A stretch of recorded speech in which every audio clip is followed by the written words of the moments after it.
Salut! Salutations, je pense que vous ne me connaissez pas, mais moi je m'appelle Imen. Je suis la nouvelle présentatrice d'Historique et je suis dans la nouvelle équipe de Pablito, de Mathéo, de Valoche, de Roman, ainsi que d'Historique. Alors tout d'abord, commençons par le commencement. Qui je suis et pourquoi je suis là et pourquoi d'un coup j'apparais en tant que visage principal entre guillemets d'Historique. Vous voyez qu'actuellement je suis en train de marcher, surtout dans la ville de Caen.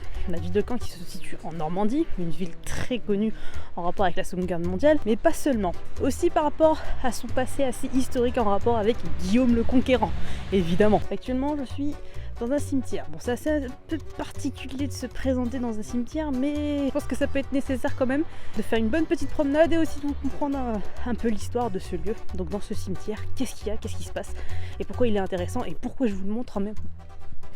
Et pourquoi même je vous le montre en fait. Malgré son caractère assez dormant, assez particulier et surtout assez très flippant, c'est pas pour autant que c'est un cimetière qui suscite beaucoup de curiosité, beaucoup de personnes qui viennent ici pour se promener, pour en découvrir davantage. Ce cimetière date du XIe siècle et il est assez ancien quand même. Il faut savoir que cet édifice religieux a perdu énormément de ses fidèles et à cause de la Révolution française, parce qu'en 1793 il a perdu tout fidèle. Le cimetière qui l'entoure continue d'être utilisé jusqu'à la fin du 19e siècle et malheureusement il est abandonné mais classé monument historique de la ville de Caen.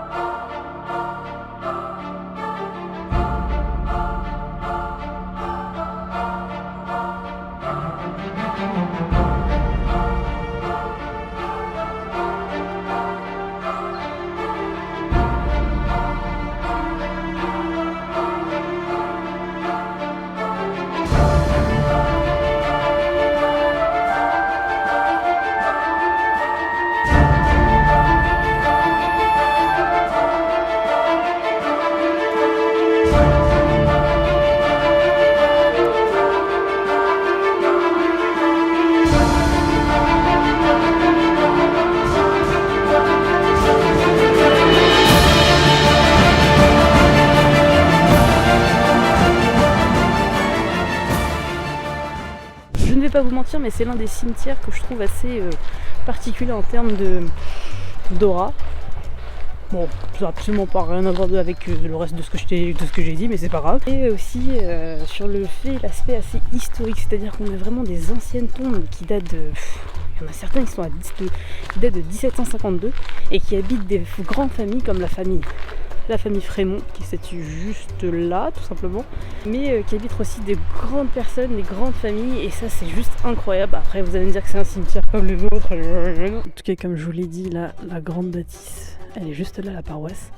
C'est impressionnant comment elle est tellement conservée depuis le 11e siècle. En tout cas les murs sont assez hauts, hein. Franchement là tu peux pas sortir de chez toi, hein. Si tu veux fuguer, tu peux oublier, ça c'est sûr. Enfin après vous allez me dire respect aux morts quand même, parce que personne ne peut fuguer ici, hein.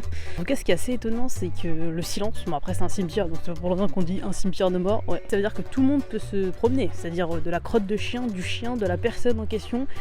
Ah bah tiens, et même des chips. Des chips au poulet rôti si vous le souhaitez. En tout cas, de la part de toute l'équipe historique, je vous souhaite une très belle journée pour certains, ou une très belle soirée, un des deux. En tout cas, je vous laisse vous abonner, laisser un petit like aussi, ça serait super pas mal, et me dire ce que vous en pensez de cette petite promenade. Bref, c'est vraiment nul comme intro de fin quand même, hein. C'est vraiment nul. Bref, à la prochaine et j'espère que ça vous aura plu. Et on se retrouve pour de nouvelles aventures et de nouvelles promenades autour de Caen, évidemment. Allez, bisous, ciao!